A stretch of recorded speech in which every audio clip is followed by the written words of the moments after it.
So good morning, guys, if you're on. Thank you so much for joining us today on this Thursday morning. This is part 2 of our entrepreneurs presentation. Our speakers today is myself, Gary Watkins. I'm the joint CEO of the Quattro Finance Group, and then Trevor Clark, who owns ActionCOACH business coaching in Westville, and he's one of the top franchise holders of ActionCOACH, and we work very closely with him. We've got quite a few clients that have benefited exceptionally from Trevor's mentorship and leadership inside their businesses. So he's going to be sharing some insights today around gearing your business up going forward.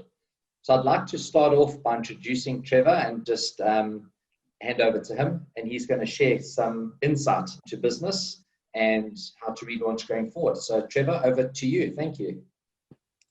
Brilliant. Thanks, Gary, and good to be on the call. Just a quick health check. Is the sound coming through okay and speakers and that sort? We've got you. All good. Thank you, Trevor. Good stuff. And then I'll quickly put my screen up here. And we should be good to go. Right, how's that looking? Is that all okay, Gary and Rox? Yeah, you're perfect, Trevor. Good stuff. Yeah, thanks for the intro, Gary. And yes, so nice to meet everybody on the call. My name's Trevor Clark, as Gary says, franchisee with ActionCOACH business coaching for, 11 years now, so over a decade doing what I do. And in a nutshell, what I do is I help business owners. We coach entrepreneurial businesses, so most of our clients are owner-run, owner-managed businesses in the small to medium-sized space, but also we do a lot in the executive coaching space as well with the corporates. But Gary and I and the extended Quattro team have been doing all sorts together over the years. As Gary says, I work with a number of his team and a number of his clients, but importantly, I refer a lot of my clients onto Gary and his team. Gary will be talking to you about some of the sort of things that he is helping my clients with. And that's what the series was about. We thought we'd get together every couple of weeks and just share a couple of business basics and some of the things that we are seeing inside the economy. But also, Gary and I, a little while ago, we did a few talks and series helping a lot of people sort of navigate lockdown and navigate COVID. But the thinking for today was just to say, well, over the series was to say, well, let's go back to the business basics. And yes, COVID is a real thing and various stages of lockdown out there for different businesses. But, business is business. There's been lots of crises that we faced at a local, at a regional, at a global level over the years. And that's why we call this the Entrepreneurs Webinars or the Entrepreneur Series. That's the role of an entrepreneur, is to be managing crises. Yes, we will get through this one. Yes, there will be another one. So the stronger our business, let's call it ship, is the better we'll be able to navigate whatever new crises get thrown at us. So that was the idea in the Entrepreneur Series, to say, let's just look at those key fundamentals, because very often, yes, we get distracted by whatever the crises might be, but at the same time, we have to handle that. But let's get back to those basics. That's what I'd like to do with you now. We started the session 2 weeks ago, working on some basics, and I want to just take that forward a little bit more and just give you a couple of ideas to look at inside the business, just to kind of expose some of those things that maybe we weren't aware of, that we should be looking at inside our businesses. Or what I'm finding very often, because what I do with people is I take people through the business basics. Very often it's stuff that we know already, that we're doing, but we need to kind of fine tune it. Other times it's, oh my gosh, I didn't know I should be doing that. And very often it's good business habits that I find that entrepreneurs used to have. And we go through the reminding, let's call it process, and go, oh my gosh, I used to do that, but I've stopped doing that. I better start doing that again. And we help identify what are those missing pieces. It might be habits, it might be simple strategies, little things that we were doing and are no longer doing. And it's about going through that process. So what I've done is just put together some of the fundamentals just to hopefully ring a few bells, or you might get a couple of little taps on the shoulder thinking maybe that's an area I should be revisiting and looking at inside my particular organization. So first of all, I'd like you to think for yourself for a second, what is the purpose of the business? Now, everybody on the call, you all have different businesses and different industries. You might be a product-based service. You might be a service-based business. But why did you get into business in the first place? You all had a different reason. Some of you might have had a big higher purpose, a calling that you were called to, and that's the reason you started the business. Other people go into business purely out of necessity. Some people just were told it was the right thing to do. So some people fall into business accidentally, others have it as clear part of a plan. So whatever your reason for getting into your own business, whether altruistic or commercial or a mixture of the two, just a reminder, what is the purpose of a business? And sometimes I think people forget this a little bit. We own a business, but we see people too often that they don't actually own a business, they own a job. And to say, what is the purpose of business? And to me, a quick reminder here, and I love this definition, to profitably create raving fans, to create excess income for investment. And that's a kind of little checklist. So whatever our reason for having the business might be different, but the purpose, what should that business be doing for us? We should be profitable, because with profits, we can do all sorts of things. We need to create raving fans by taking amazing, amazing care of our customers, taking such good care of them that they'll never consider going anywhere else, that they're going to give us repeat business, they're going to pay their bills on time. But you see, I use the word raving fans there, that we're taking such good care of our customers that they refer their friends onto us. Critical part of business. So then your customers become a marketing strategy in their own right. And then again, creating excess income. So not just profits. We're finding too often people are, when I meet business owners, one of the first things I ask them is, what are your goals?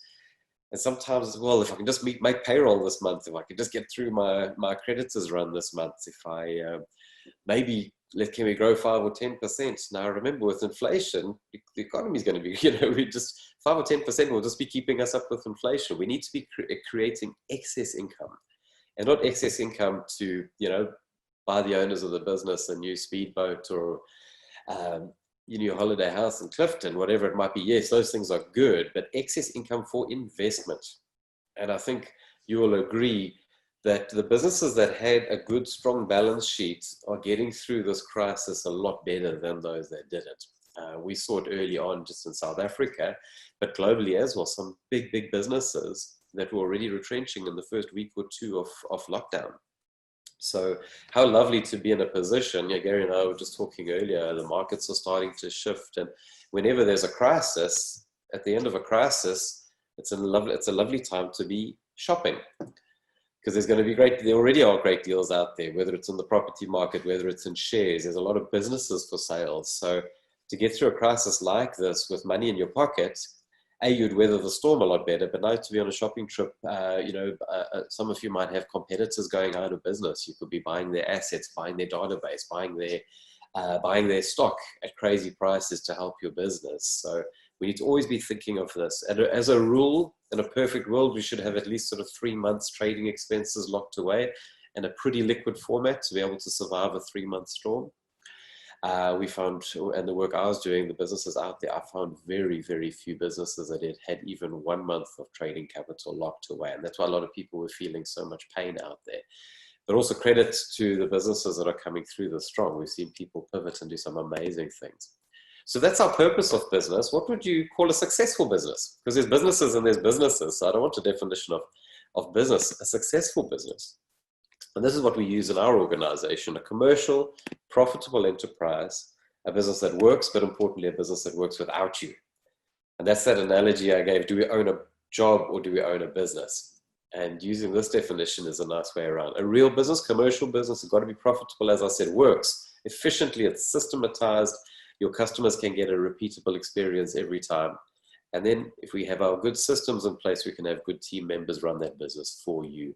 So you as the owner don't have to be there all of the time. Easier said than done, right? So what I'd like to share with you, and this is what we'll be covering over the coming weeks, is in Action Coach, we use this format or formula. We call it the 6 steps to massive results. There's a set way that businesses evolve. And when we coach businesses, we take businesses through a set process, because too often when people are trying to fix a business, we fix the wrong things possibly we fix the right things, but in the wrong sequence. And then by fixing the wrong problem at the wrong time, we create new problems for ourselves. So just a quick overview of the system. Like building a house, you start at the foundations. In my world, I call that mastery. We've got to get the foundations of that business into place and make sure that we're growing from a stable footing. Once we are stable, then we look at marketing and sales and make sure we get a lot more cash and money pumping through the business through a good, solid marketing machine. When our marketing is in place and we are good at making money, We want to get our systems in place and leverage ourselves better, leverage the business better, proper organization charts and job descriptions, how-to manuals, all those lovely things that can make sure we get that repeatable outcome. And once we have good systems in place, we can look at the team. We can now start hiring the right people to run those systems for us to get to that point that we call synergy, where you have a business.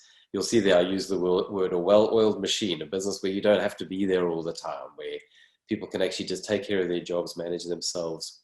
Very often, synergy level is where a business owner might employ an operations manager, a general manager, somebody else that can actually run the business for them. And results, for me, results is when a business truly works without you.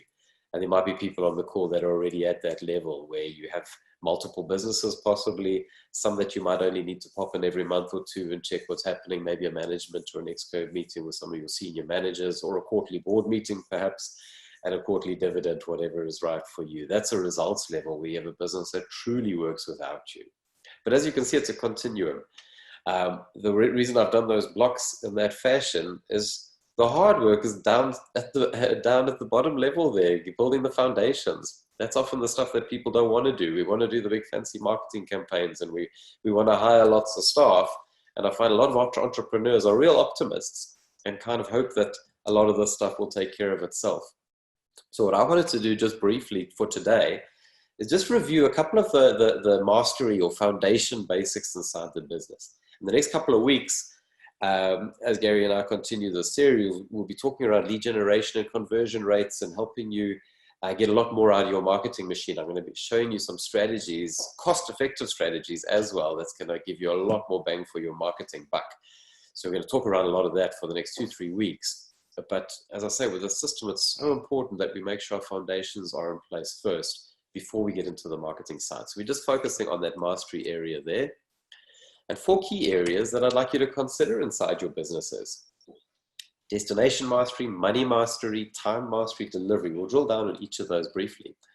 But there's one that I haven't put yet, but we touched on last week. If any of you missed the session that Gary and I ran 2 weeks ago, there I was talking about the actually ultimate a pre-foundation, if you would call it, where I was talking around mindset and mental resilience, because we've got to get what's this little machine working properly first. Because if the mindset isn't right, we can talk strategy till the cows come home.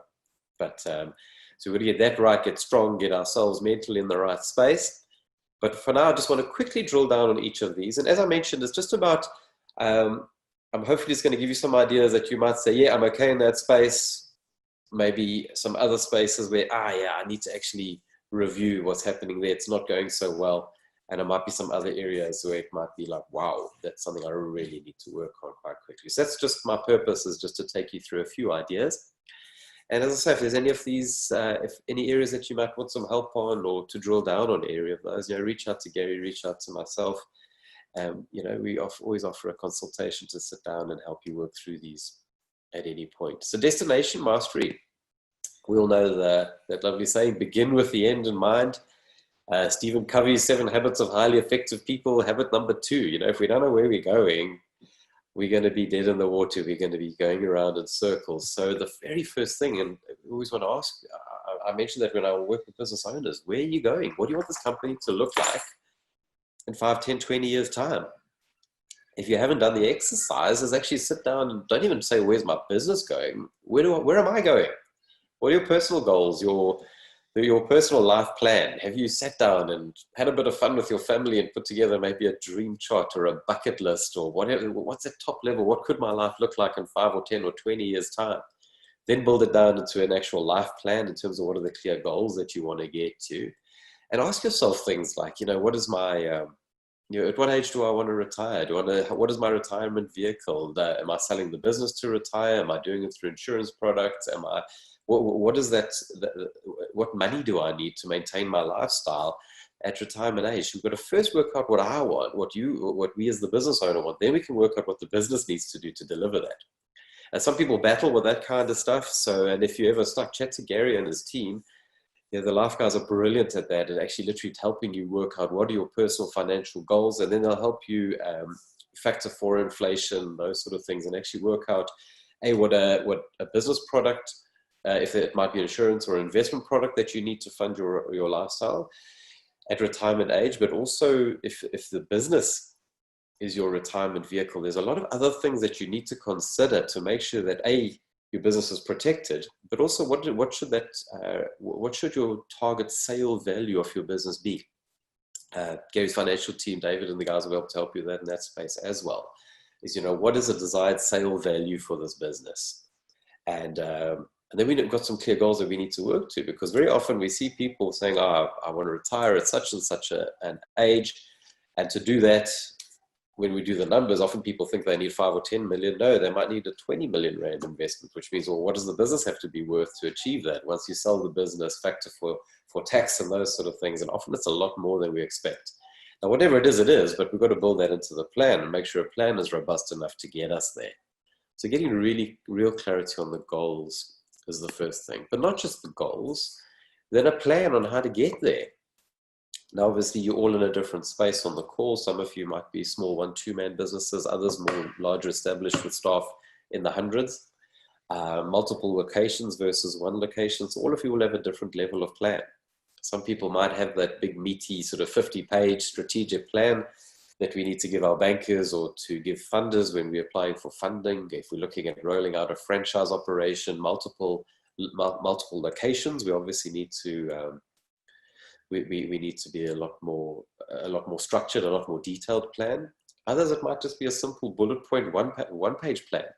And I found some of the most effective tactical plans are actually one-page plans that at a glance, you know exactly where the business is going and who's accountable for what. But the reason I've put this up there is, I see a lot of business owners out there that spend more time planning their holidays or spend more time planning the recreational hobbies than they actually do putting in a business plan. So, and often, as I say, it's entrepreneurs that are very optimistic in that space. So if you do need somebody more pragmatic to help you look at that plan and build it through, even if you have a plan and want a second pair of eyes on it, reach out, because often we get a little bit blinded when we do our own plan, and getting a second pair of eyes on that is so important. So in the past, we'd always talk about 3-year, 2-year, 1-year plans. The reality at the moment, the world we're living in is so fluid. I think planning, we should be reviewing monthly at least, if not weekly. There's just so many changes that's happening in different markets at the moment. So whatever the goal is, whatever the plan is, just make sure it's there and it's right for you and it's a relevant plan. The other key thing to be looking at is financial basics. I mentioned money mastery. So destination mastery there. Money mastery is that other key area to really get on top of it. We're seeing it a lot. Over the years, regardless of the times we live in right now, is some of the biggest stress for business owners is around finance. Entrepreneurs lie awake at night with all these often amazing ideas on how they want to change the world, but often amazing stresses on what are the challenges inside the business. Nothing keeps people awake at night as much as worrying about creditors, worrying about making payroll, worrying about cash flow. So, and we're seeing a lot of this, actually, the relationship damage to mental health, especially around the worrying about money inside the business. And very often what we're finding is that chaos is often not as bad as people think, because often people aren't actually finding the time to work in that space and really drill down on those areas. So it's about just getting really on top of this, what we call getting on top of control, and actually managing the numbers. We found some people are great at managing their business numbers, but poor at managing their personal numbers, and vice versa. Other people that are really on top of their personal finance, but not on top of the business. But really key to tracking the numbers, because the numbers tell us so much inside a business. We often run programs like Finance for Non-Financial Managers and a lot of financial education. And I love to remind people that businesses, talking to a business is like talking to a child. You take a baby to a pediatrician, the baby's crying, the doctor can't ask the child, where does it hurt? Because babies don't speak English, right? Well, they don't speak. And the same with businesses. Businesses speak numbers. We've got to speak the language of numbers, and that's how we're going to understand our business, what's working well and where does it hurt, if we want to use that analogy. So we've got to get on top of tracking those numbers. Both looking historical as well as looking forward. And this is another key thing I find. Everybody has their favorite when they run a business. You will find, if we look, let's go here, budgeting and reporting. Think about it when you're driving a car, and basically driving a business is the same thing, right? When we want to see where we're going, we look through the windscreen, this great big piece of glass in front of us. And our windscreen is obviously our forecast, our budget, whether it's our quarterly budget, our annual budget, and tell us what's going. What are we seeing up ahead? You know, is there a tree in the middle of the road? Where's the next petrol station? The traffic, all that kind of stuff, the weather conditions. That's our windscreen, that we need to have a budget looking forward. At the same time, we can't just drive a car looking forward. We also have to know where we've been. So we've got to have a report. We've got to have a rear view mirror. But think about it, if our windscreen is this side, how big is our rear view mirror? You know, it's pretty small. Yes, we need that. But so that will be our reporting, looking at last month's financials, last year's financials. Yes, we need to look at that. But how many people do you know that are driving a car only looking at last month's reports? In other words, driving a car just looking in the rear view mirror, not looking in the dashboard, through the windscreen. Or similarly, other people looking at the budget, but not learning from what's happened in the past. So it's that balance of using both of these instruments. And speaking of instruments, there's another one that we need to, and I don't mention it here on this slide, but do we have a dashboard in our business? And that's the beauty of driving a car. We've got great instrumentation in that vehicle, little dials and dashboards that'll tell us how fast are we going, how much petrol is in the tank, are there any warning lights? So you can literally enjoy the drive, and just at a glance, you can see your indicators. Are they red, green, or amber? We know those warning signs in advance. Have you yet constructed a dashboard for your business that while you're doing other things, at a glance, you can know for sure how well are you doing, or are you overheating in any particular areas? And obviously, if you are overheating in any particular areas, which are they and what can you do about it? I'll be talking around some of that as we get into the marketing side going forward. I just want to talk about some of the key financial numbers here. But do we have a key dashboard telling us the right stuff? So getting our budgets in place, getting our reports in place, we've got to get on top of that, especially post-COVID. I know a lot of you have already been doing that. Some of you that are juggling even your cash flow forecasts on a daily or a weekly basis to really get through this. And if we're not, those of you that haven't yet reviewed these numbers, I just want to take you through just a couple of little examples. Just that's a good opportunity now, actually, as you know, lockdown's easing. We watch the COVID numbers. We see what happens as the economy opens up. I heard, whether it's true or not, that they're opening flights again in the next couple of weeks. So, you know, things start changing again. So let's just take stock of where is the business now, because what I've seen is a lot of businesses now are coming out of COVID very different businesses to what they were going into COVID. There's like been a total transformation. So it's a lovely opportunity now just to kind of review and see where the business is at. And then you adjust your plans and your goals going forward. If you haven't done the exercise recently, recheck your break-even numbers inside the business. Too often we're finding people know the concept of break-even but don't actually know their number. Often we'll ask people, what is your break-even target? And people give us a figure, and then we help drop test that break-even. And very often we're finding people are chasing the wrong number.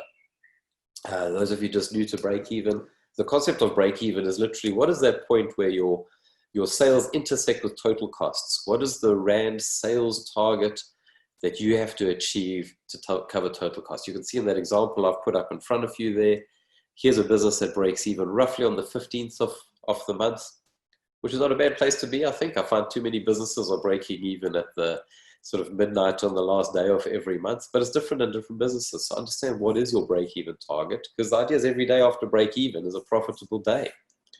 So we need to know what that number is and retest that, recalculate that number regularly. The challenge I'm seeing, the reason a lot of people are getting that number wrong, is often people don't know their margins. Or let me rephrase that. Often people don't know their true margins. We ask people, what is your gross margin percentage? Well, people are getting mixed up, net margin and gross margin. But often the gross margin isn't being calculated properly. Often the way we've wired our books, are we coding our financials properly? Just a quick little example I wanted to put to you here, just to understand the concept a little bit. Because yes, we might know, here's a business, a little widget business, which I love to use when I do training in that space. If we make it simple, it's a lot easier. But here's a business that buys and sells widgets, or possibly manufactures widgets. And you can see 122,000 Rand. Cost of sales, 63,000 Rand. So they've got a 48% gross margin. Now, if we work out their break-even target on a business like this, you can see I've put it down the bottom there. And obviously for break even, what you want to do is you want to take your total costs and divide it by your break even, your gross margin percentage. So at a gross margin of 48%, this business just needs to invoice at the point, as soon as they invoice 86,434 Rand, they've actually broken even, and then everything from that day forward is profit. Now, what we found is a lot of businesses have got a lot of cost of sales that get buried inside their fixed costs. Either it was the way their bookkeeping was wired. There might be a bookkeeper on the team that hasn't been properly shown the different codes and what is a cost of sales or what is not. So we have a lot of data crunching, and we find cost of goods sold are getting buried inside fixed costs, and we have an overly inflated gross margin percentage. That's one of the first things we see a lot, is where we don't have the correct margin. And as soon as that, when you start putting the costs in their proper place, that gross margin drops. And suddenly we find people are tracking a target of, let's call it 86,000 Rand for this example.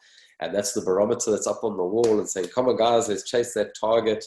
And every month we're hitting the break-even target, thinking happy days, this is great. Come the end of the year, we sit with our bookkeeper or our accountant, we found that we haven't actually made a profit. Why is that? We've been hitting our target every month, but very often we've been chasing a target that's too low.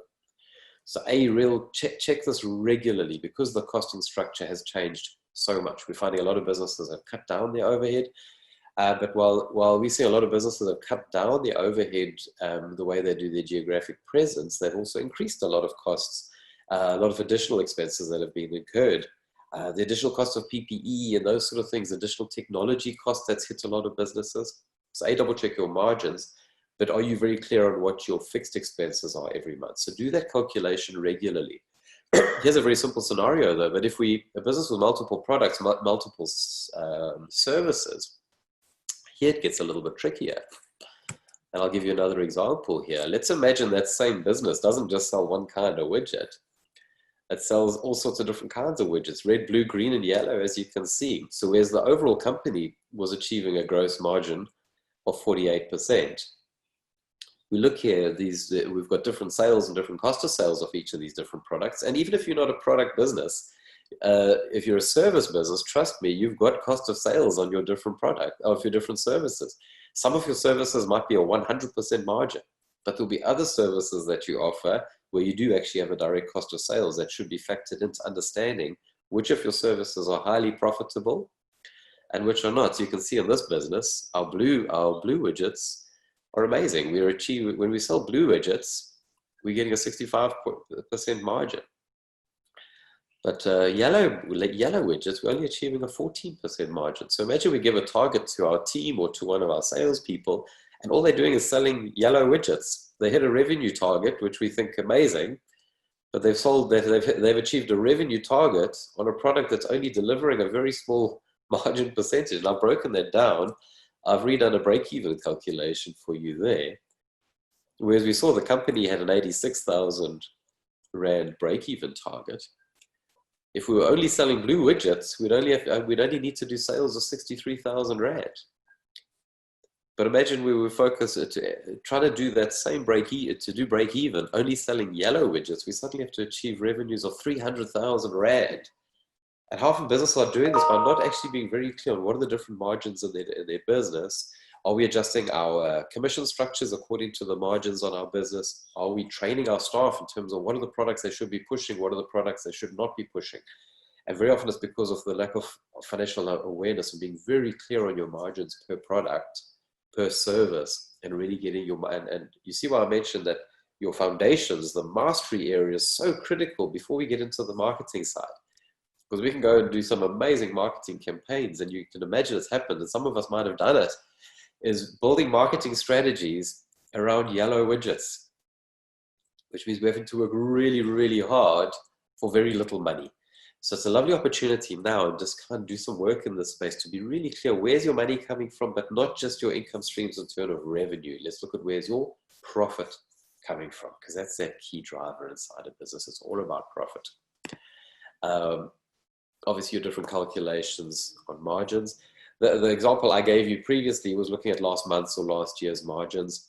Those of you in the retail, those of you in the food and beverage game, You'll know this, anybody that owns a restaurant or a bottle store, what have you, this is an equation you'll be doing regularly to understand your margins. And a lot of businesses should actually, if you're not doing a regular stock take, you could often find out that your margins are dropping, and you often find out too late. So whether it's a daily or a weekly or a monthly stock take, whatever is appropriate inside your business, this is the way you can actually work out your margins in real time and actually just see. And it's good to do a little health test every now and then, because we don't want to wait till the end of the financial year and find out that our margins have been dropping. And this would be where you would spot this would be through shrinkage, through breakages, through defects, through returns, that kind of stuff. That's where we're going to start understanding these little health tests regularly, just to double check. We've got to do a stock take for sure, for many reasons of the stock take. But when we do the stock take, are we double checking our margins and seeing are there any real changes happening inside the business at that time? Another key one, markup versus margin. We're finding so many people are getting mixed up in the vocabulary of finance, working on margin strategies, but using a markup calculation instead of margins.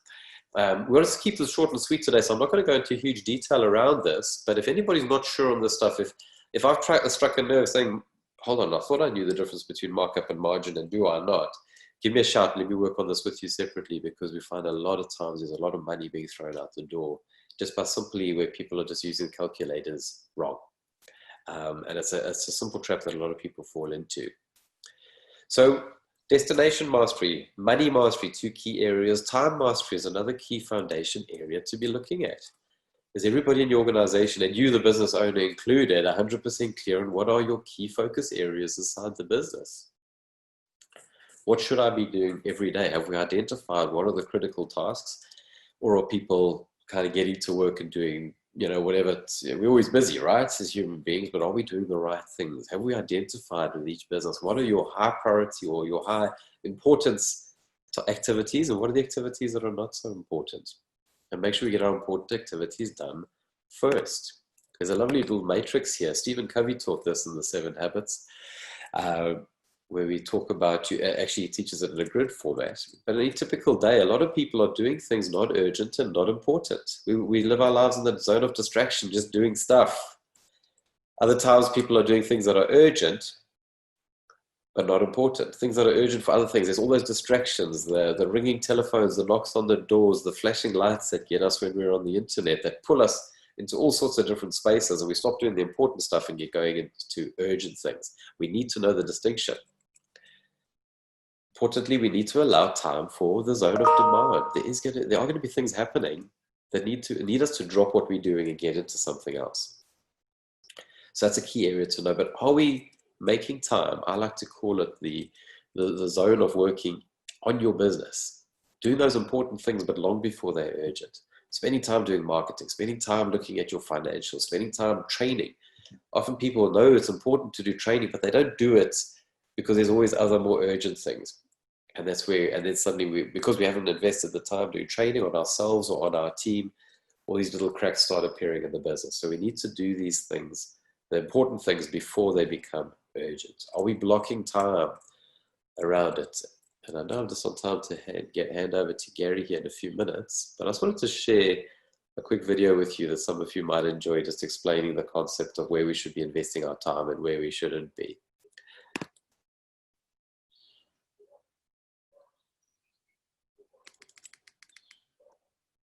This morning I got up and got ready quickly because I had to get a lot of stuff done.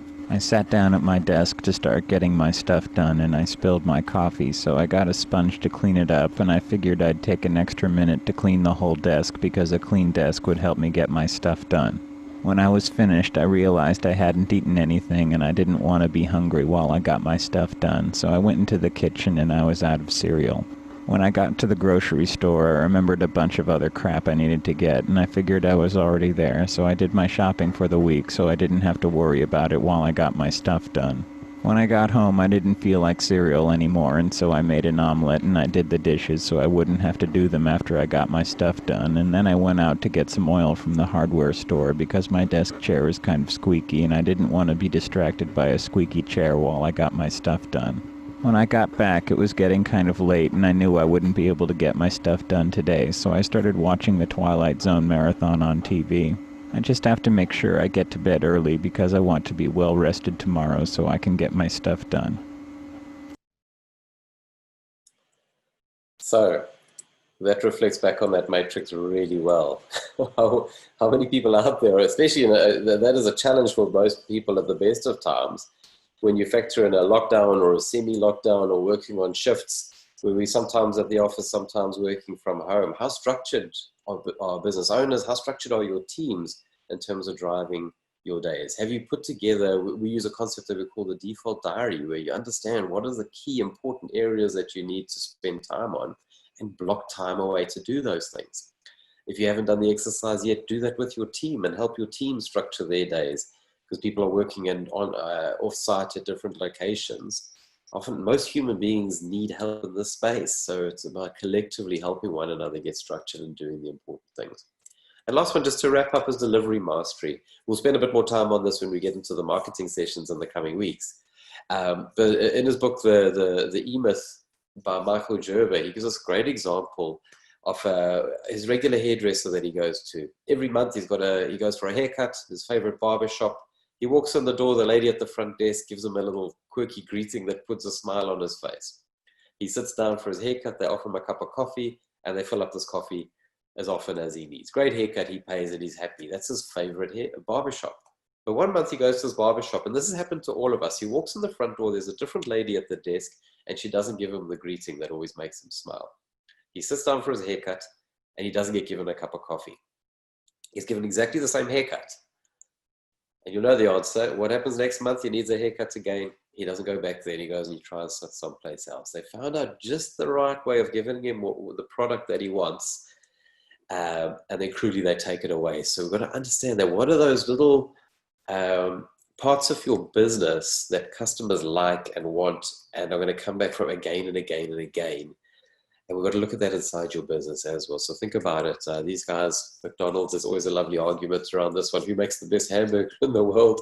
You don't have to make the best hamburger to be the biggest hamburger company in the world. It's find what works, but then make sure what works, you do it again and again and again to make sure customers can recognize you for whatever it might be. And it's different for all of your businesses.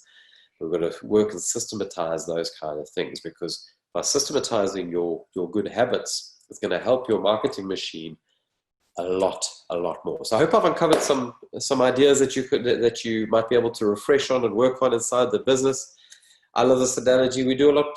We can achieve a lot more with somebody looking over your shoulder and double checking those things. We do things in isolation, and I think we get ourselves a little bit stuck. So if you need some help and want to spend some time with me, we offer a free consultation at any point to business owners if you want us to help you drop test any of those areas inside the business. And obviously I'm going to hand over to Gary now to look at some other areas of foundation inside the business, but there's our details.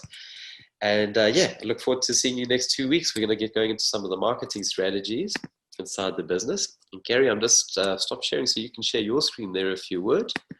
And let's hand that to Gary. Thanks, guys. That's perfect. Thank you so much for your insight this morning.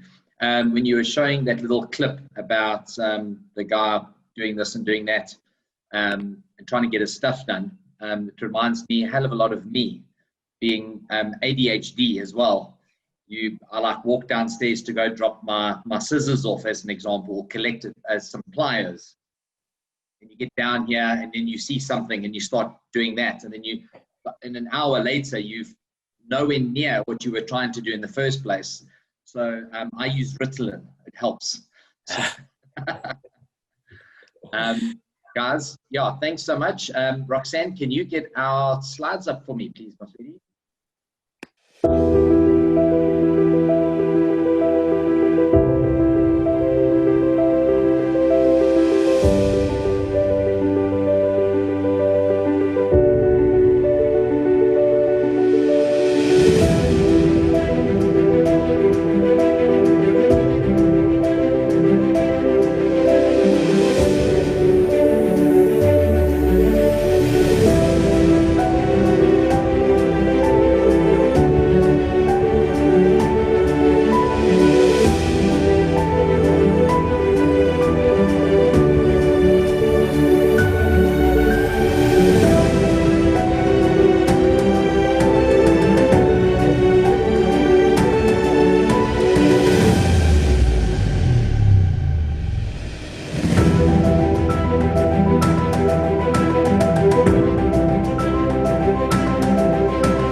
So guys, there was just a little introduction video to the Quattro Group and some of our service offerings.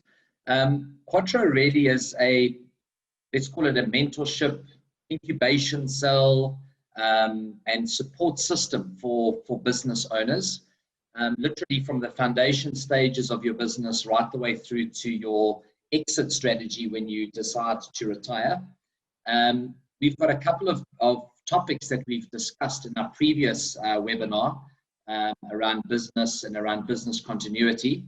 So we're going to be going through some of these other topics today. But just in a hand-holding process, I think what's very important, as Trevor alluded to earlier, is setting up the correct foundation for your business. Everybody's interested in getting the deal done, starting the business, getting your partners on board. Let's go out and make money. Let's design our marketing strategy. Let's go and get sales. And everyone forgets about all the statutory, the legal, shareholders agreements, MOIs, business continuity plans, all the foundations that this business is set on. And when it comes to hard times, either through disputes, partnership breakups, sale of businesses, deaths, disabilities, retirement, things like that, this is when all the wheels start to fall off, because these agreements that we speak about earlier are actually the glue that holds everything together. It's your business Bible, it's your manual, it's how things work, the how to do manual. And in the absence of this, justification creeps in and people's agendas start to change. Greed comes into play sometimes. So many different things. Circumstances may have changed for your partners. And this is where fights start, businesses break up, and then people lose lots of money and employees lose their jobs. So our journey with you is to hold your hand, try and dot all the I's, cross all the T's, uncover all the perils that might be ahead of you, and try and help you learn from other people's mistakes rather than you banging your own head. So the concepts we're going to be discussing is just the types of business protections we use, the products, things to look out for, and then most importantly, the structure. As I said on the previous slide, the foundation needs to be set for your business, and the same works in the financial planning arena. The foundation of your financial plan is actually your business. The idea of financial planning is a very simple concept. It's the ability to mobilize your current wealth in your plan for execution for death, disability, retirement, whatever it might be.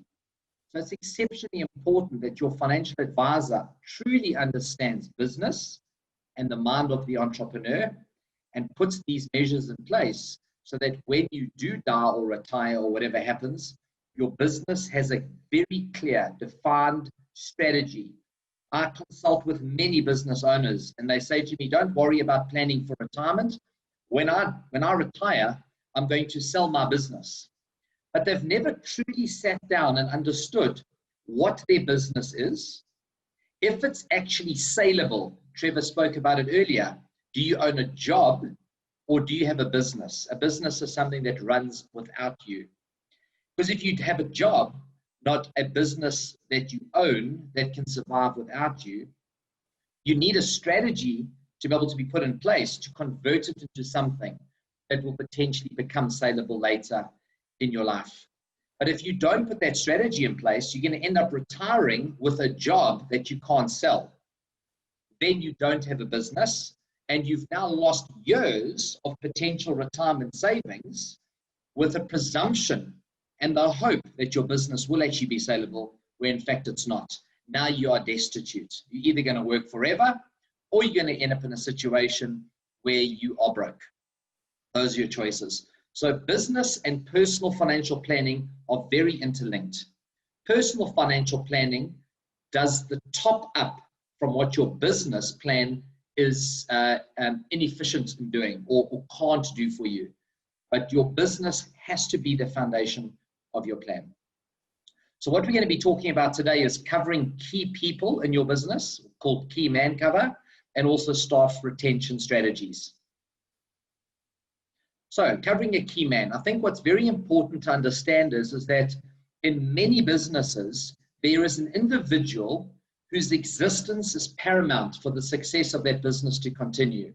Now, a lot of entrepreneurs feel that they are the key person, and in some instances they can be, but in most instances you find the entrepreneur is the guy who starts the business. He's got the vision, he's the risk taker, and he controls the journey and the vision of this business going forward. But he employs people with skills that he doesn't necessarily have himself. And these skills are sometimes very difficult to find. We have lots of skills shortages throughout South Africa. It's a common theme where there is a lack of skills. And in the event of this key person, this person with this unique skill, dying or becoming disabled during their employ in your business would suffer a financial loss. So as an example, I might have somebody who's my head engineer who's designed something very specific and has a very specific trade and knowledge and insight into this thing that we manufacture. And if he dies or gets disabled due to an accident or health or whatever it might be, suddenly he's put in a position where he can't attend work, which means that his job can't be fulfilled. And I don't have a replacement employee where there's been a skills transfer. Now my business can't continue going forward, but I've still got salaries to pay, lights and water, rent, all my current expenses, but my income is now drying up. How does my business survive the loss of this person? Well, it's a very simple concept. You as the business owner can insure your business key employee. If that person dies or becomes disabled, your company will receive a payout from the insurer to survive the financial loss of that person. That money is then deployed to cover recruitment and training of a replacement person, cover your overhead expenses like salaries, rent, lights, water, whatever it might be, until this successor has been sourced, found, trained, and up to speed with what they need to do to be able to equip your business with the ability to continue with trade.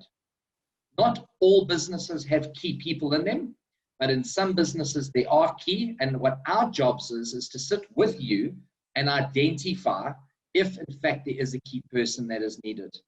Your key person may be your funder. You may have a business and you've got a financial backer. In the event of that financial backer dying, your business now can't continue, you may need key man cover on that. So there's very different permutations for each type of industry. So we look at your specific industry, look at your current business and help you identify that. Another very big point to make with key man is we see a lot of family businesses. This is where you've got a father and son, or a mother and son, or mother and daughter, or whatever it might be, but a family business. And when someone dies in that business, it's not just the loss of an employee, but it's actually the loss of a family member. And the emotional devastation in that business is something unquantifiable. But we've had many instances where clients have died and they've been in the family business, and that father or mother who lost their son cannot come back to work. They just mentally cannot cope with the trauma of going back into that office and the memories of that child. And they literally go missing.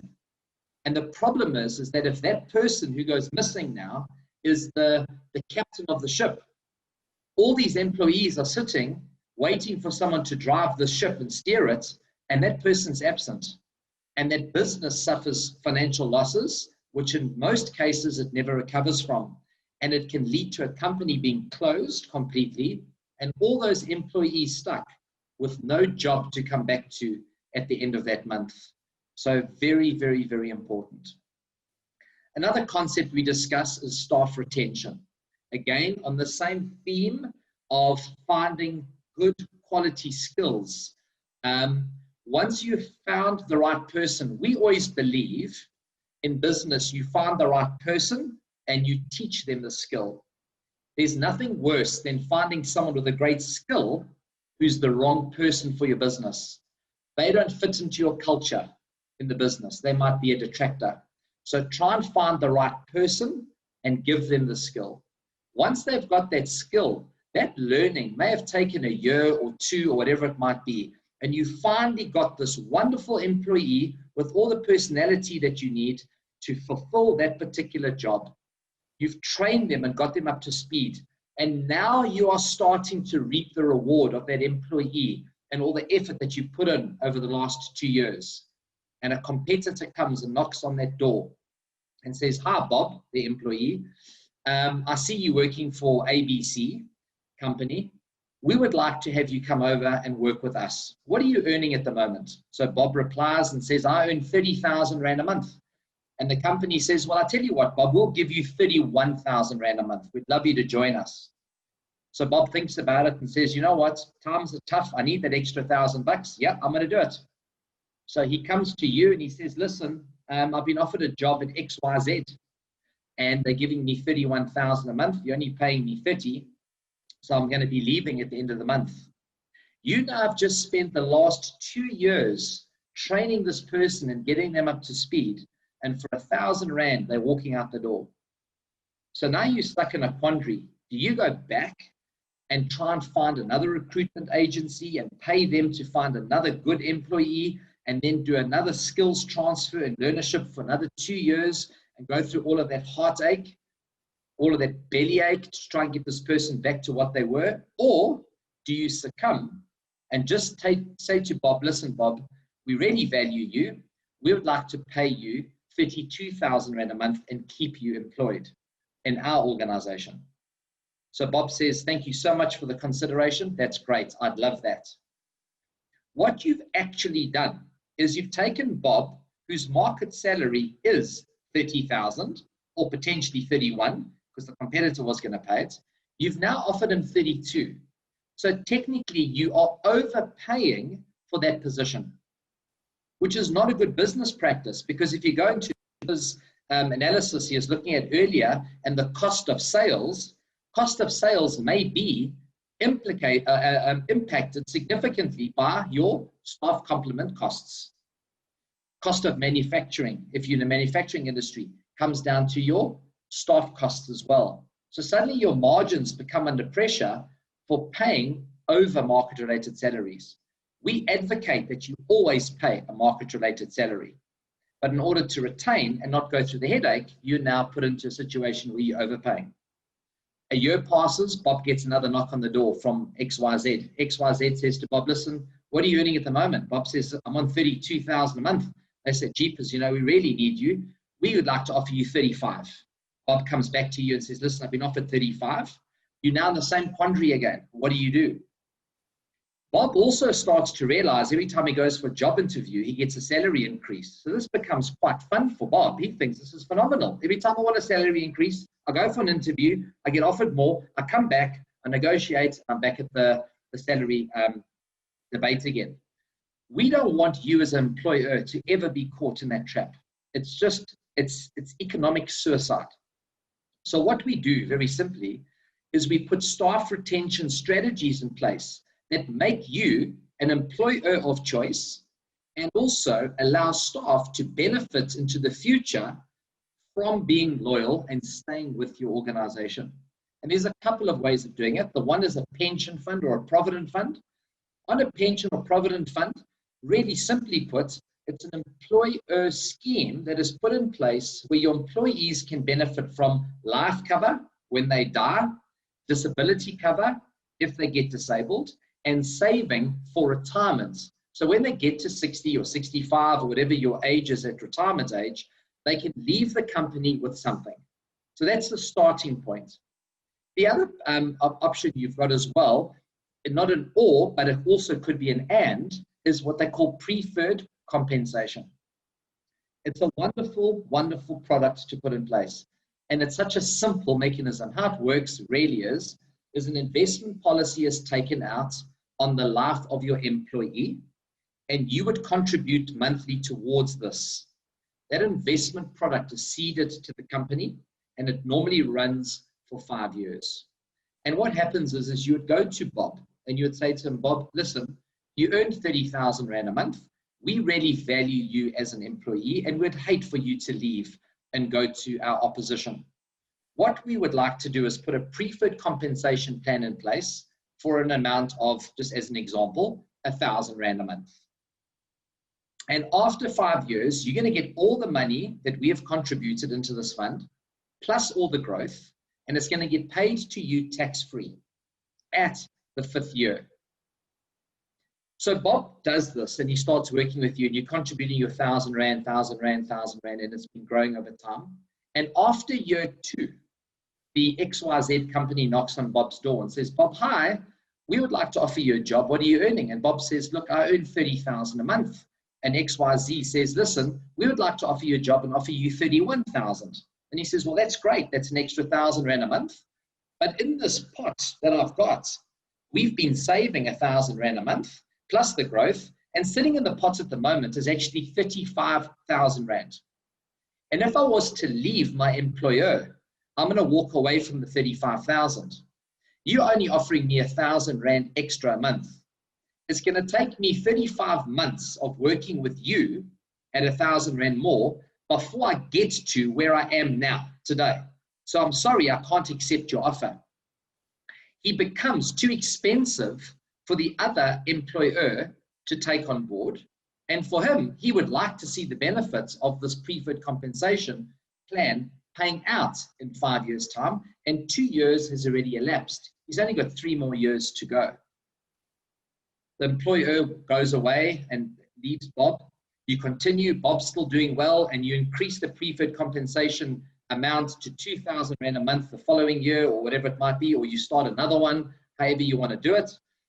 And the XYZ company comes back to Bob the following year, knocks on the door on the 3rd year and says, Bob, come, we'll offer you 35,000. And Bob says, listen, I've got like 70,000 Rand sitting in this pot now. I still can't leave. Even at 35, I'm currently earning 33 with my employer.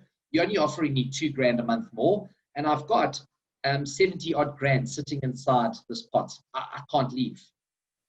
So it creates a wonderful, wonderful opportunity for you to retain your staff without it being malicious or restraints of trade or anything else. It's what we would call golden handcuffs. It's a win-win. Win for the company, win for Bob. If your employee, Bob, decides to leave, he can leave, but he forfeits the money. The company then will keep the 70,000. You now, as the company, have got 70,000 Rands worth of cash available to find a recruit to replace a Bob. You got 70 odd grand to pay the recruitment agency and get his training up to speed. So it gives you a little bit of leverage in the sense that you can retain him. And if he leaves, he loses it. But if he leaves and he loses it, you gain it. You've lost nothing. And the preferred compensation plan is tax deductible as well for you as an employee. So if you guys need any help with something like that, give us a shout and we can definitely assist you and guide you along that route. The other big topic we've come up against is when staff do leave. Now, we've seen quite a few people leaving involuntary over this COVID period because of things like furlough leading into retrenchments or just straight retrenchments, or people's salaries have dropped too low because the company can't afford to keep them on the old pay and they've found employment elsewhere and they're leaving. But what we have found is people have been cashing in their pension fund or their provident fund and using it as a source of income to sustain their lifestyle until they find their new job. Or just as, hey, we can get some cash out so we can go buy that caravan we've always wanted, or we can pay off the bond or pay some of the bond off, but it gives us a little bit of free cash. Guys, I want to urge you to please, if you have staff that are leaving, get them to seek counsel first. People taking the pension money out early and cashing it in has got such dire consequences, it's frightening. The first one is taxation.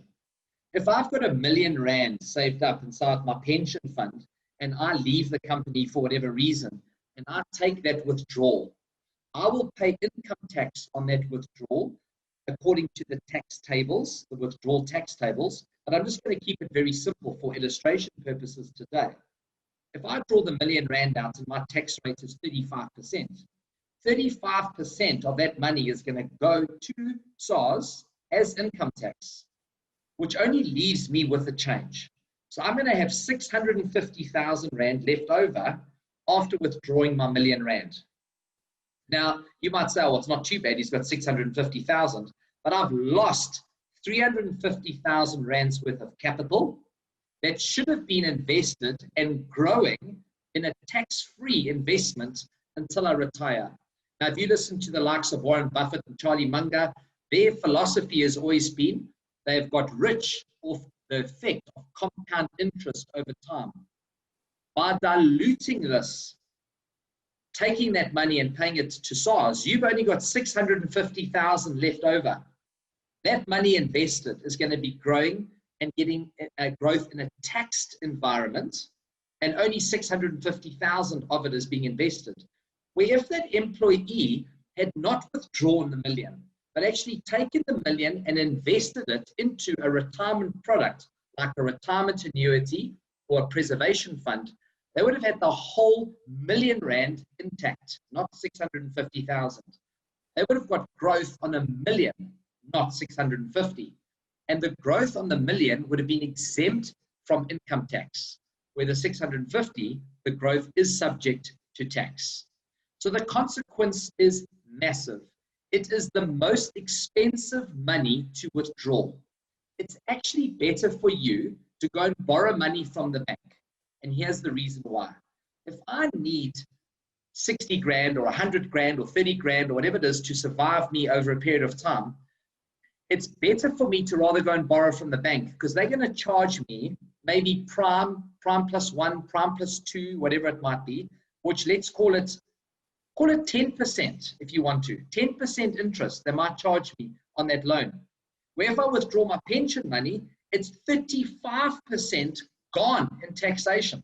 It's just not worth it. Why pay 35% to SARS, rather borrow from the bank and only pay 10, or withdraw on your access bond?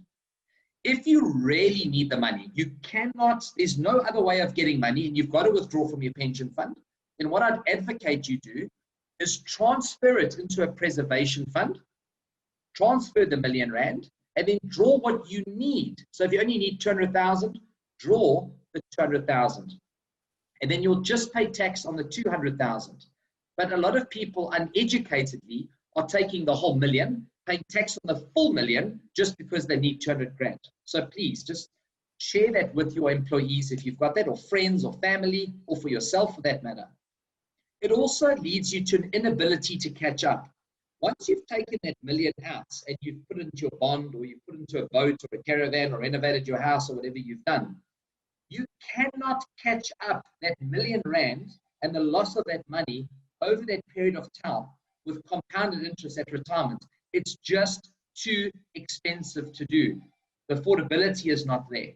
So guys, please always consult with a financial advisor before making any withdrawals on any pension money. And then, as I said, the compounding effect of interest over time is a massive, massive benefit to leave that money in place. And this will kind of illustrate a little bit about that compounding effect of money over time. So here's an example. You've got a guy who's 20 years of age, and he saves from 20 until he's 30. So he only saves for 10 years. In that 10 years, he saves 1,200 Rand a month, and it increases every year at 6%. That's his increase in premium. 1 to a month, increasing at 6% a year, and he contributes for that 10 years. When he reaches age 30, he's got a lump sum of money. He takes the lump sum of money and he leaves it. He doesn't draw it out, he just leaves it. And that grows on its own until he reaches retirement age 55. At 55, that would amount to an amount of about 500,000 Rand. So he's paid 1,200 Rand a month for 10 years, and he's got 500,000 when he turns 55. Now you take another situation. The guy, he's 30 years of age. He's now spent that money. He withdrew it and he blew it. He bought a boat. You take another guy. Now he has to start saving at 30 until he gets to his retirement age, but he would like to achieve the same result. He still needs his 500,000 when he gets to 55. He's got to catch up. He would have to now save 2,149 Rand a month for 25 years, not 10. So it's twice the amount of money for 2.5 times longer for 25 years to achieve the 500,000. So again, just to recap, you can save for 10 years early at 1,200 Rand a month, or wait until you're 30 and save for 25 years at twice the amount to achieve the same result. So the effect of compound interest is a massive, massive, massive effect. Please, please, please be very mindful of what you do and what your friends and family are doing. The next thing I'd like to just emphasize again, going back to Trevor's slides, is around emergency funds. Again, it magnified this even more in COVID. COVID for us wasn't a pandemic. COVID for us, we believe, was a magnifying glass. COVID magnified everything. COVID magnified wealth. It magnified poverty. It magnified good planning, good structure. It magnified poor planning and poor structure. Those who were equipped and planned and had a strategy did exceptionally well. Those who didn't did exceptionally poorly. It was the biggest magnification of anything ever that we have seen in our lifetimes. And a safety net is something that is exceptionally important, and this was magnified again. You've got to have 2 emergency funds. You need an emergency fund for yourself, for personal stuff. Could be for cars, medical expenses. I haven't got a salary for 3 months, whatever it might be. I need money just to survive me over the period. And then in business, you need one as well. Business ones you need to cover staff salaries, loss of production, closures, whatever it might be. Businesses that had good, healthy cash reserves were able to survive. They were able to retain all of their staff. They were able to emerge as a profitable business. I'm on Facebook and I'm on a couple of different groups, and I was looking at some of them. I mean, if you look at some of the hospitality industry ones, was the biggest hit that we saw. Hotels, B&Bs, restaurants, they were hit very badly. But some restaurateurs, hotels, and B&Bs still survived very well. Other restaurateurs and hoteliers didn't survive, and they were gone. And they kept screaming from the rooftops, shouting, the industry is going to die. Guys, the industries will never die. They will continue. It's the industry or the business owner that's going to die. The restaurant will still be there. It just won't be that restaurateur. It'll be someone else who takes it over. Someone else who was able to survive. So in order to survive, you have to have a survival pack. And an emergency fund is exactly that. It's like in the army, your rations pack. You got your little rations pack when you were in the army, and if you didn't get food for a week, you would live off your rations pack, and you'd have a little bit of food to survive you over the period. That's what an emergency fund is. And if you haven't got one, please, again, get counsel. Go and sit with a qualified financial advisor who understands business, understands planning, and get one in place. And if you need it, it's there. A lot of people looked at these emergency funds and savings products as expenses. We had people phoning us and saying, please, I'm not earning money. I need to cut my expenses. I need to reduce my expenses. Stop my savings. Guys, savings is not an expense. Savings is moving money from your bank account into another account for you. It's just a transfer of your wealth into somewhere else that you can use. It's not an expense. An expense is DSTV. An expense is your cell phone. An expense is a car that is more expensive than what you actually need. An expense is a house that's too big for what you actually need. Those are expenses. We need a correct budget. When we sit with you as a business owner and as a client, like you've got your books and your accounting and you know your break even, the day, how much you need to earn, you need a budget as well, a personal budget. A budget that says, what do I need to be spending my money on? Like Trevor was talking about with goal setting. People who set goals are 80% more luckier than people who don't. They're not luckier. they are more successful because they've got a clear strategy. They understand exactly where they are going and why they're doing what they're doing. If opportunities come their way, all these shiny balls come their way, someone with a clear focus and a goal knows what shiny balls to look at and which ones to avoid. The ones that are going to take you off your path of where you're trying to get to, avoid them.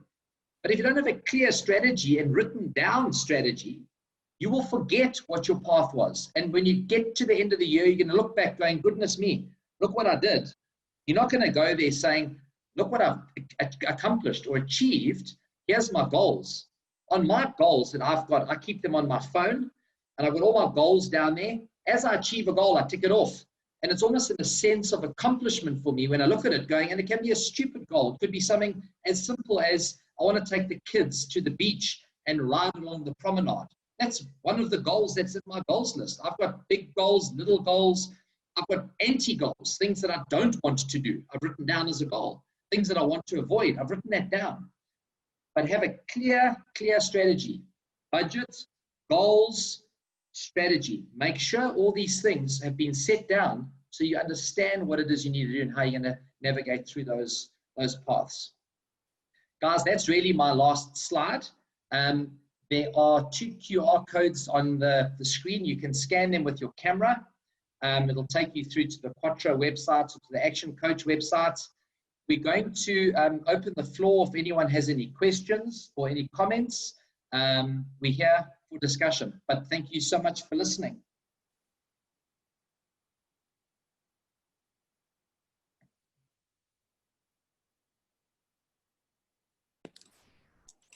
Awesome, Gary. Thanks for sharing that stuff with us. Just out of interest, I'd love to know a little bit more around the preferred compensation plans. If you had to get a rough, because there's obviously businesses all in a different space, so how solid their profitability is, etc., but also how forward-thinking the business owners are. A rough sort of idea of businesses that you work with, the portion that actually do invest in plans like that for the continuity of their teams, and the ones that sort of know they should do it, but kind of, let's put it off. Do you give me an idea of the kind of adoption rate of those sort of plans, please? So the sad thing is that it's very poor. Firstly, most financial advisors that we come across in the market have never mentioned it to the client to start with. Okay. And this is one of the biggest challenges that we found in the industry.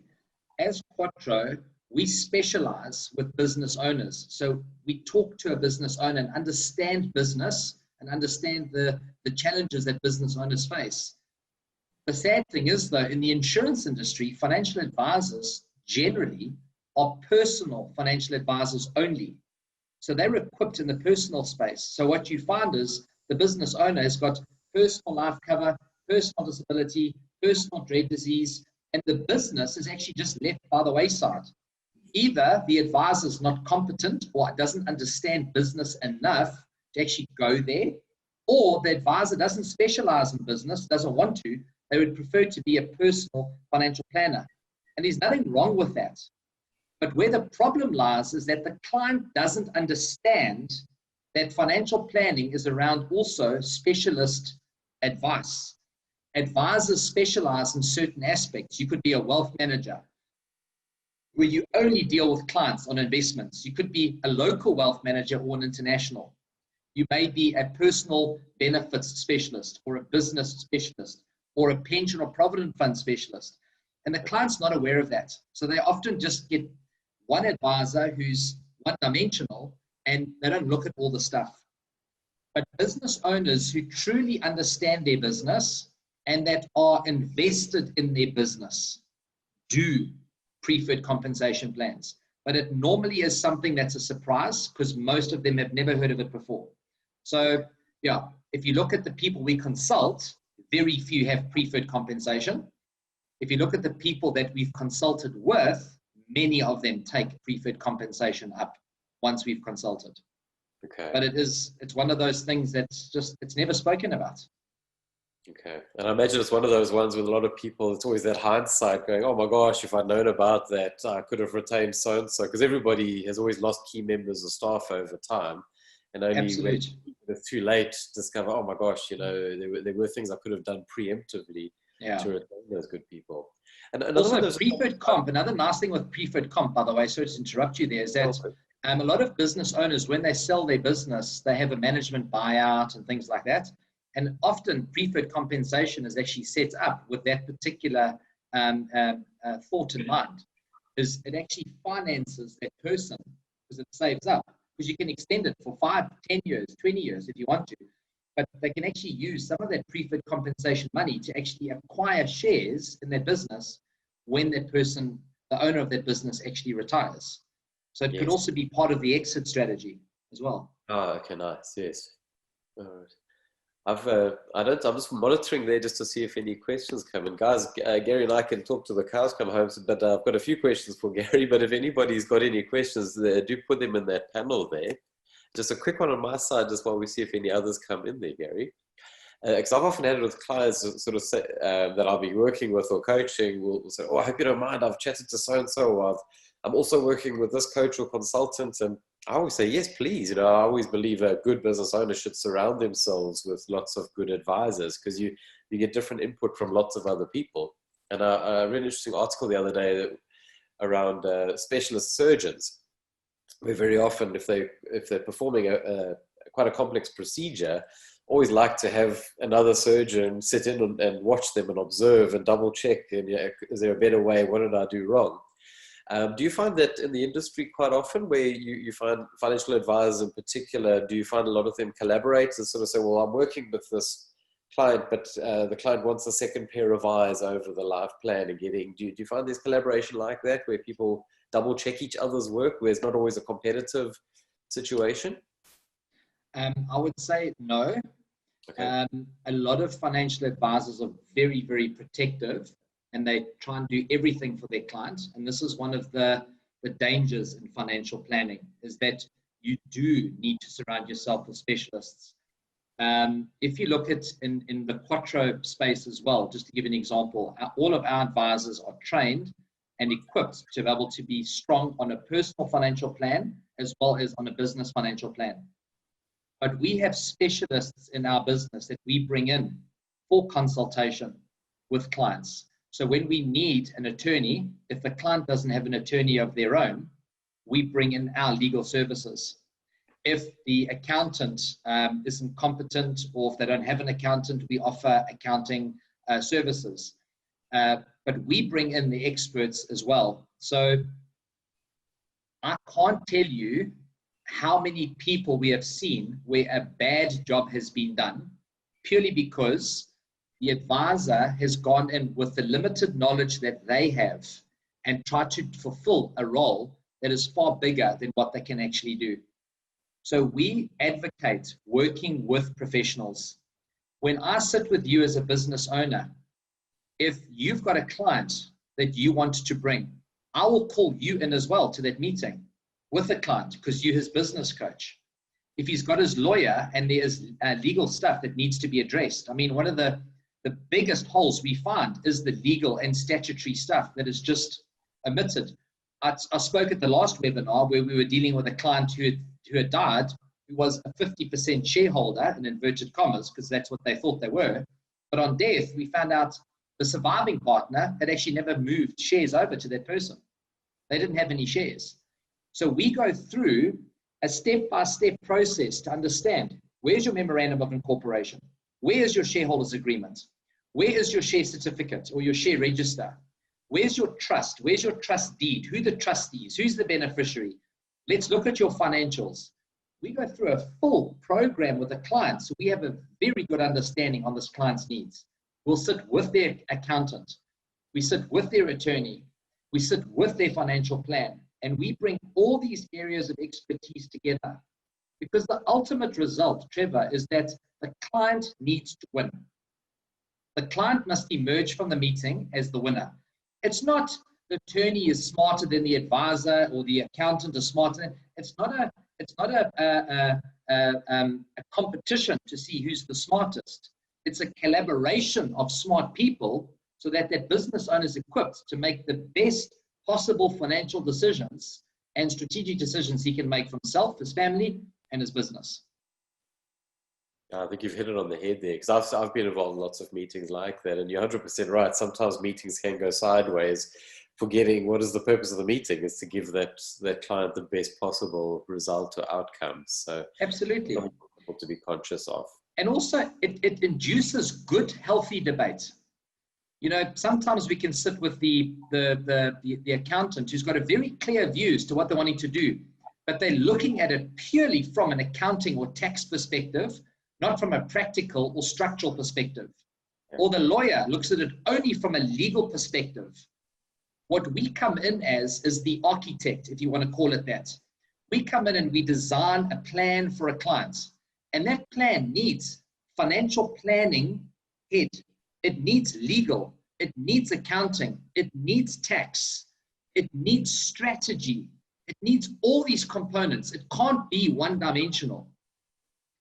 So you have to have a collaboration. And if there's anyone who doesn't collaborate, they're crazy.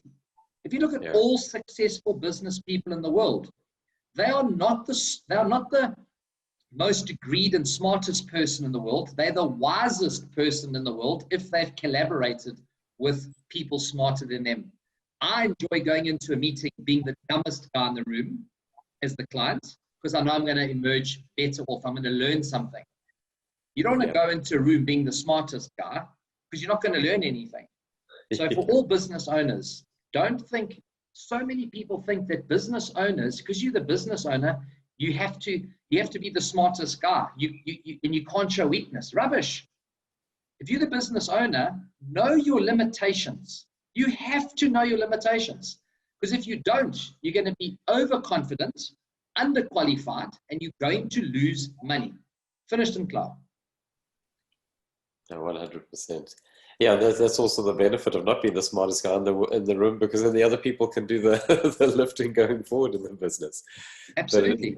That around the debate on that. I've had one of my clients years ago, which she had a real trouble with her accountant. Well, actually non-accountant, actually handed over to a new accountant, fixed up the books, did an amazing job, recovered all sorts. So she finally, after changing accountants a few times, had somebody that she was really happy with. Then what she did is every year she would actually bring in a second accountant, pay a small fee just to kind of just double check her. So she didn't change accountants at all. She found the person that she wanted. Yeah. Without throwing a couple of grand just to do an assessment, the oversight accountant would always unravel more, or find more like tax deductions and all sorts of opportunities. And literally she would, whatever the tax return was every year, they're able to find all sorts of other opportunities, and then just how things are structured, and just by that second pair of eyes around that. What we have adopted as well, we have got a BR product. You were talking about the books and all the accounting and stuff. We've got a BR product that we market, and we offer a financial director service. So a lot of our clients actually use us to collaborate with their accounting team, because you come in with a different perspective and a different set of eyes. You don't have the blinkers on. And so often this is the case. You actually get blinded by looking at you. You only know what you see. You don't actually see anything on the peripheral sides. So what we do is we come in, we understand the business, we work with the accounting team, and we build BR products designed specifically for that business owner and that specific business, bringing in ratios and stuff that are important, and taking information and data out of payroll, out of their books, we look at productivity of the machinery, staff, time and attendance, everything, we do a whole lot, and we build a dashboard like what you spoke about earlier. It shows the business owner very simply exactly what's going on in his business. And he can literally break from that dashboard, he can drill down into all the different little areas that he needs to do at a click of a button all the way through. But it gives him insight into his business, because to understand business books is one thing, but to go through it and try and identify where the shortcomings are or the opportunities are, most people can't do it because they're working with pastel and they've got it's just spreadsheet after spreadsheet after spreadsheet. Where in the BI space, it brings it all up into little dashboards, and you can actually drill down and you can see, I have sold more glasses than I did cups. What cups did you sell? Who was the best salesperson who sold the most number of cups? What was the region? Who was the client? What was the gross profit on it? Like you're doing your blue, yellow, and red, whatever it is, pretty much that, but on steroids. And it's so important for business owner to be able to not just understand the books, but actually to interpret it and take data and correlate the data with other data to give them information that is meaningful and makes sense for that business going forward. I'm not sure if you can Thanks see so much, guys. Just to let you know, maybe Gary and Trevor, you can both answer this question from both of your specialities. Salesh has sent through a question. What is your opinion on winning more money for the business? Like, shall we encourage giving commission to our employees or not for any deal that they have involvement in? Gary, do you want to go first on that one? I don't quite understand the question. And if I'm understanding it correctly, you've got people in a business and they are employees, and you want to know if you should pay them a commission for a deal that they're involved in. So in other words, it's remunerating people based on performance, if I understand in simple terms. And if that is the question, I would say yes. In any business, if you can reward good performance, I would do it. You know, a lot of people in business today assume that a 13th check or a bonus is a fait accompli. I believe rewarding good behavior is the right thing to do. And I would put KPIs in place so people firstly understand what their role and responsibility is, and that they are paid to do, the salary is paid to do their job properly for the day. And if they go over and beyond, in other words, they put in extra effort, they should be rewarded for that. And that should be their bonus. And whether you do a monthly bonus, quarterly bonus, a commission, an annual bonus, or whatever, definitely, I would say it would be a good thing. But again, it depends on that person's role. So I wouldn't just give every employee of every company commission. I hope that answers the question. I don't know what you've got to add there, Trev. No, I think I echo you. You've probably worded pretty much what I'd have said. And good to see you on the call, Sailesh. It's exactly that. It's well, I suppose the main point is difference commission versus sort of profit share and that sort of thing.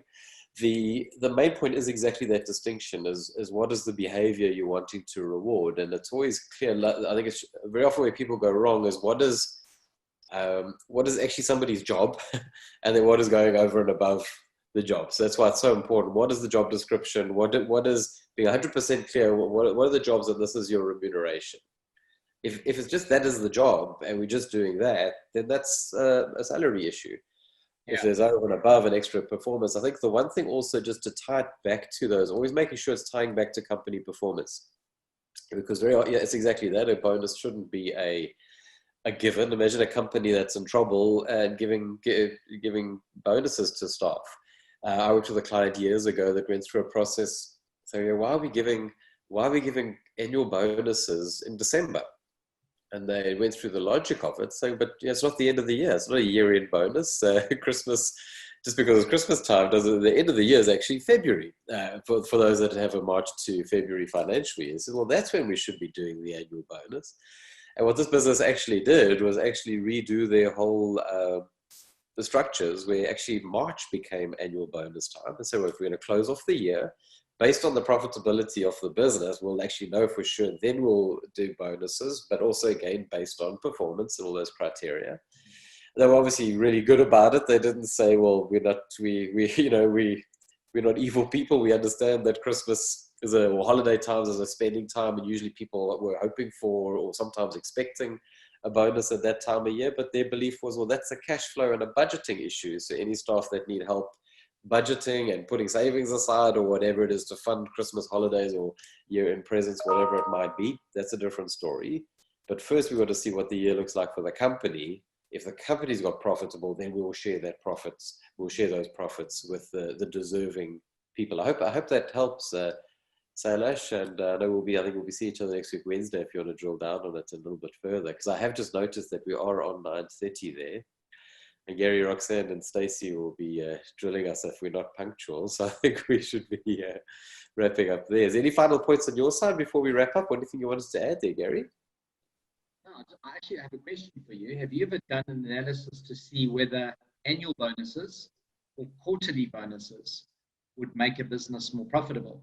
So in other words, what we've seen with some businesses is that the people only start to perform towards the end of the year to catch their bonus, where if you did a quarterly bonus, people are literally performing all the time because it's a shorter term goal. Have you had any experience in that? I love that question, but let's go a second. I haven't seen that analysis, but what I've seen people do is bring it even closer and break it down monthly to weekly, because obviously a lot of salespeople, and let's just use a sales environment, but it can work in factories and production lines and efficiencies like that as well. But a lot of people will have a monthly sales target. And a lot of salespeople or humans in general, we leave things to the last minute, and a lot of people will coast. We finish a month, we catch our breath for the first week or two, and then as the end of the month starts approaching, then suddenly, it's like the last 3 days of the month, everybody's banging away to make either their break even or their profit targets. So I've seen businesses that actually divide the month into 4 targets and weekly targets, and commissions are based on hitting your weekly targets, but also KPIs such as minimum margins and things like that. And then you have that same level of energy week by week rather than month by month. And it evens out those pulses of activity. So it'd be interesting to look at that idea on the quarterly versus annual. Have you seen that? No, I never analyzed it. I was just asking the question if you've ever looked at it. I've seen in practice it seems to work, but I've never actually looked at industries to see if quarterly bonuses would be better than annual. But I know just in the sales environment, short-term goals are often more meaningful because you're going to see something soon. It's kind of like I'm using the analogy of my son's birthday. It's on Friday. I don't hear about his birthday for the whole year, but I promise you, come the month of his birthday, you hear about it 5 times a day because it's a short-term goal. It's coming. So now it's like, what's my present? What's my present? What's my present? This constant. So I just thought in terms of people's mindsets, short-term goals where they know they're going to get rewards soon would probably change behavior potentially. Yeah. So just a heads up, Friday's actually tomorrow, hey guys. It's actually a coincidence. My son's birthday tomorrow as well. He's turning 11. Oh really? Yeah, cool coincidence. The same day the Twin Towers fell down, September 11. 9/11. Very true. It's frightening, And that was what, 2001, Yeah. When was September 11? 2001. I think it was, Yeah. Crazy, man. 19 years ago. A long time. It's frightening, Time flies when you're having fun. That's why retirement is coming soon. Start saving. It's never too late. Indeed. Thanks so much for today. I really enjoyed it. Thanks for your insight, and we will see you on the next one soon. Likewise, thanks for that. And I think lots of everybody to chew over. See you, I think it's in a week or two's time. Rox will send out the dates, and we'll see you soon as we go into the next steps. Lovely. Thanks, guys. Gary, Trevor, thank you so much. Folks, thank you for joining us. Please stay tuned. There'll be an email sent through to you tomorrow with the link for part 3. We look forward to having you. Thank you so much.